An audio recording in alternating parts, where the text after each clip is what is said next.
So, Kris, when you got like into real estate, like what, like when you were like that day, like what was on your mind? I think I know what you're trying to say, and for me, I mean, it was a big day. There was so much excitement. It was huge. But like, what was like that day? What was going through your mind? It's hard to articulate. It's just kind of, We're going to get a ton of views that way. No, what I wanted to talk to you about today, Kris, is some blanket statements. Okay. And I'm wondering, Yeah. do you recommend everyone in America gets into real estate? I actually do think that everyone should have some level of real estate in their portfolio. Like, I don't know, 10, 20 houses. That ought to do it. Do you think everybody should be doing single family homes? 100%. Like, starting in single family is, first of all, just port of entry, way easier than getting into the expensive stuff. Commercial, getting into multifamily apartments, those things you got to have some game and you've got to have a lot more money, and it's a higher risk factor. So single family is kind of the smallest game that you can start in the game of real estate, and banks are willing to lend on a majority of that money. So help me understand something with this, because a lot of your peers, Yeah. a lot of them are your friends, Yeah. got their start with fix and flips. Yeah. But that's not the route you took. Dude, fix and flips is it's like a high paying job. You can make $1 million a year. Some of them make millions a year. Maybe on a pathetic downside, they're like, I made $500,000 a year. And I do believe that human beings need to have a source of income that doesn't just pay them $50,000 or $100,000 or $200,000 a year. At some point, you want to figure out how to get your income up to hundreds of thousands of dollars a year. For me, I found that once I got up to $400,000 or $500,000 a year, I could I always had money aside for investing. I could basically pick the neighborhood of my choice. I could travel several times throughout the year and pretty much drive whatever I wanted. It wasn't enough money to own a private jet or anything like that, but it was definitely a time in my life where I was able to make all the memories that I wanted with my family, and I could financially really pull ahead. Kris, you shared an experience from stage one time about the one fix and flip that you did. Do you remember what I'm talking about? I'd love for you to share that. It kind of illustrates the difference between single family and fix and flip in terms of the payday. I don't know what story you're talking about because I've actually done over 2,000 fix and flips, but in the very beginning, Like your first one. well, I mean, I had a deal that I picked up for $300,000 that was worth $400,000, and I fixed it up, and then I went to market, and the market had actually right then and there changed. And so I dropped the price to $380 and no one wanted it. Mind you, I thought I was gonna make like $100,000. Like I was gonna make like 60, 70, 80 grand. The market dropped to $340 and I couldn't sell it, $330. And fortunately I had a buddy pick it up basically at cost and they took it off my hands. And so that whole discount just evaporated. And so all of the time and all of the effort that I put into it had zero payoff to me. And that drove you definitely more back towards the single family. It's also that I'm a long player too, right? Like a lot of my buddies, they wake up after a decade and they're like, dude, it's like a badge of honor. I've done 428 deals. And I'm like, cool. What do you have to show? They're like, what do you mean? I'm like, do you own any real estate? No. It's like, oh, got it. So you do real estate as a really high paying job, but you don't have any wealth. All you have is a very luxurious lifestyle. And the moment you stop working, that entire lifestyle's at risk. And if you do stop working, you're going to lose everything. And they're like, oh, yep, pretty much that's it. Realtors are like the same thing, right? How often do people come to you as realtors and think they're in real estate? Real estate is interesting. Realtors are interesting. It's a very interesting breed of people for sure. Mad respect for realtors because they're basically saying I'm building my own brand. I'm stepping out on my own. But often there's an energy of either pride or cockiness where they're like, oh yeah, I'm in real estate. I'm totally an investor. I'm like, cool. Do you own any homes? No, I help buy and sell homes for people. And I'm like, I got it. And if you do good at that, you probably make really good money. Like you have no idea. Yeah, but you don't actually own any real estate. Well, of course I do. I was like, no, I'm not talking about your house. I'm talking about a portfolio of homes. And eventually they're like, no, I'm not an investor and I don't own real estate. I'm like, yes, thank you. It's real estate as a job. I'm not saying it's bad. I'm not saying it's wrong. I'm just saying that at some point you look back and it's short-sighted. You had your hands on all these really good deals and you didn't keep anything? That was weird. So on the flip side, we run into people often that are shocked when they find out you, Kris Krohn, don't have a real estate license. Yeah. So walk me through that one. Well, when you have a real estate license, you're held to a higher standard and you have to disclose that in every transaction. And people become leery. They're like, so you want me to do this really good deal with you, but you're a realtor, so I know that you know more and know best. And how can you not be working with a conflict of interest? I just rather not have one. That, and it's like 100 hours to get the thing. And then you have to then it's you processing paperwork and everything. And I'm not going to lie, being a successful realtor can be well, but it doesn't pay me as well as I get paid. Like as an investor whose portfolio gets bigger and bigger all the time, makes more and more homes. I just sold off a portfolio of 10 homes with a partner of mine. We only held them for a couple of years and there was $620,000 to split. And I probably put an hour at best into that portfolio, but I got a $310,000 check. And so one could argue, Kris, are you saying you made $310,000 an hour? I'm like, yeah. And on my deals I haven't sold, like it's ratcheted to over $1 million an hour.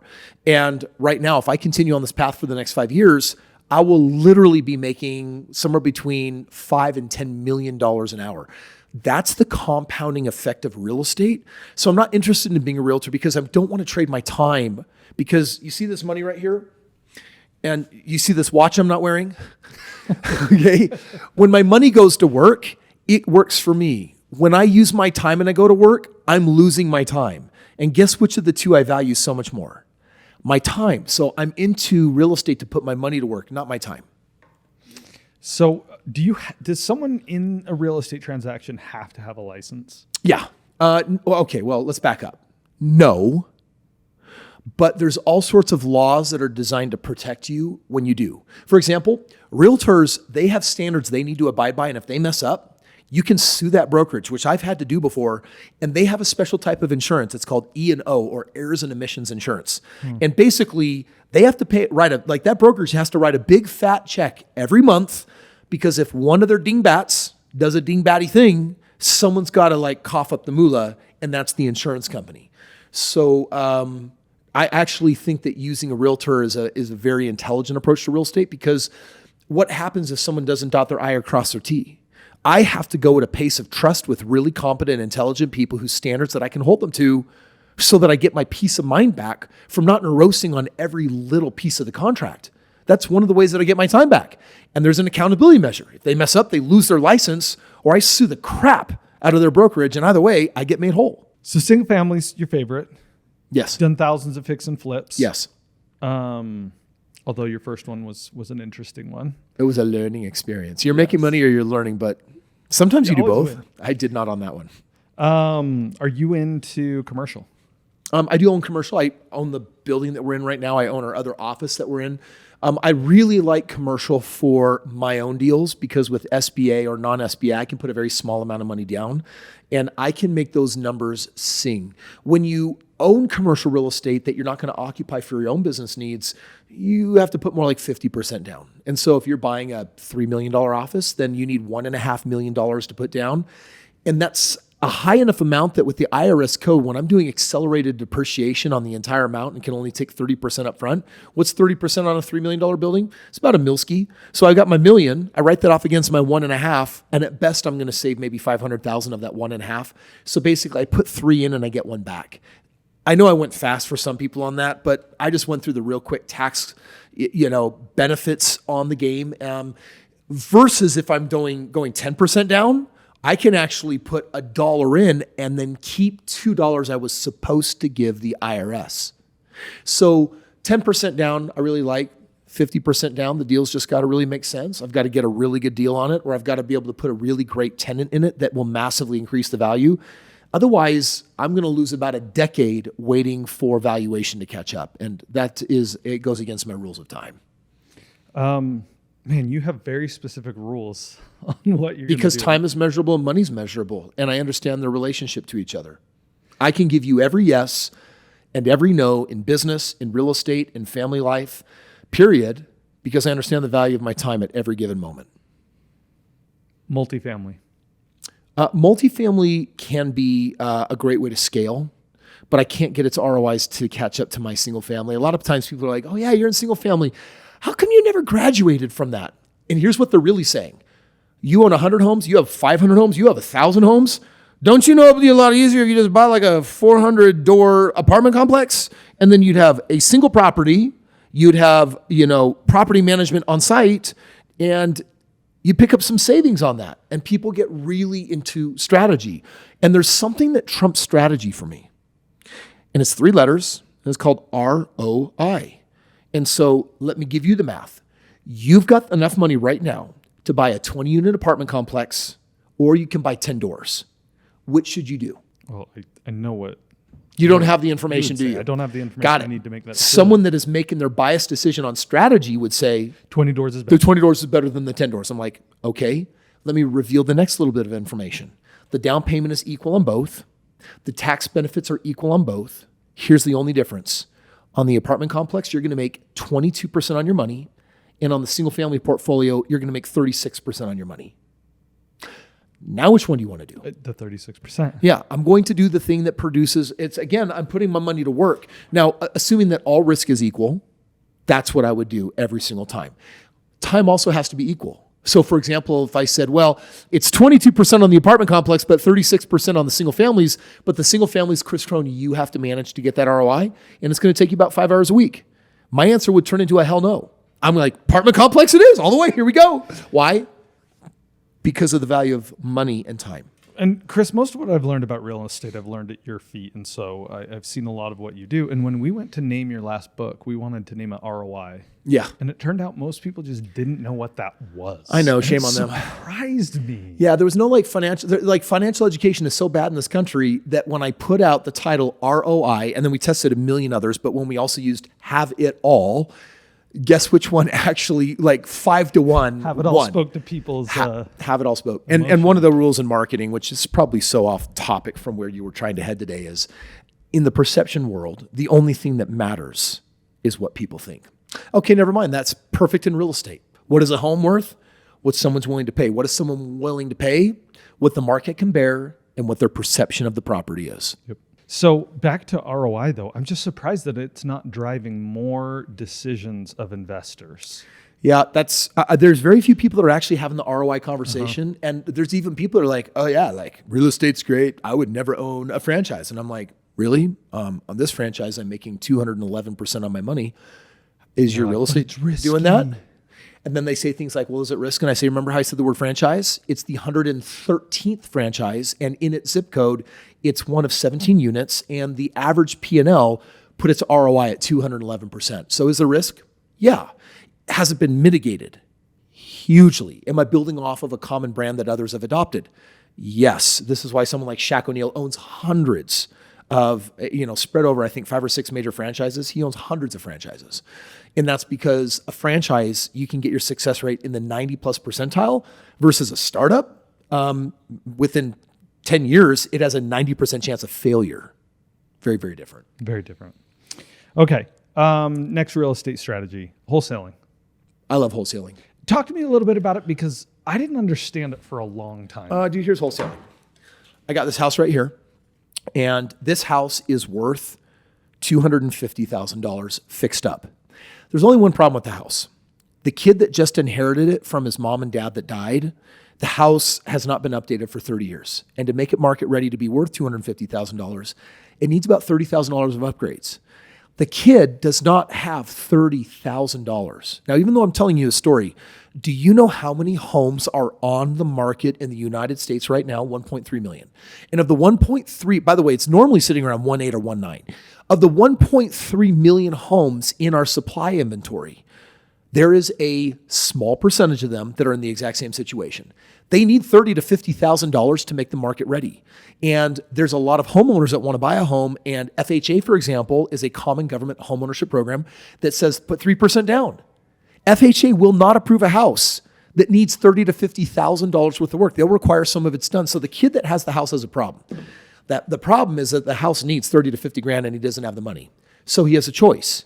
When he goes to sell that house that fixed up would be worth $250,000, let's say it needs 30 grand, does that mean that you just drop the price $30,000? That way. No, because someone has to manage the work, do the work. Maybe they've misquoted the work.